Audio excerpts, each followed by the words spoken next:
on ihmisiä, kuka ei välttämättä muista enää tarkistaa sen jälkeen, kun on sulkenut kannen.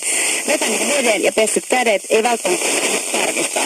Allekirjoittanut henkilö, kun käden tarkastamassa, muistinko vaikka en muistanut.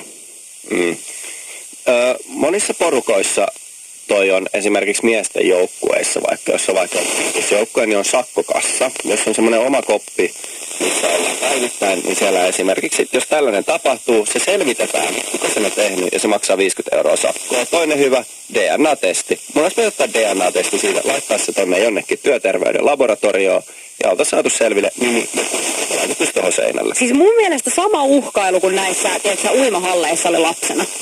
Mä en tiedä, onko missään uimahallissa oikeasti niin kuin tehty näin, mutta mulle ainakin lapsena sanottiin ja väitettiin kiven kovaa näin, että se on semmoinen juttu, että niin sun pissa muuttuu punaiseksi, kaikki näkee, että kuka on pissannut, koska se jää sun kohdalle. Eli ei saa pissata altaaseen. Näin sanottiin mulle lapsena. Mun mielestä tähän sama, että niin kuin suoraan vaan selville jotenkin, että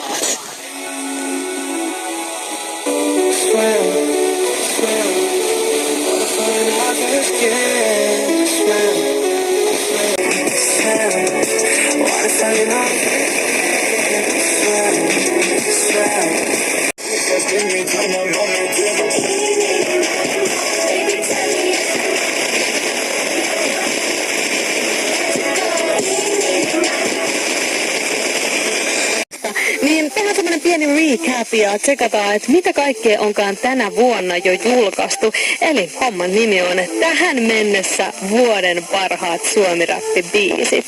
Ja sä voit osallistua tähän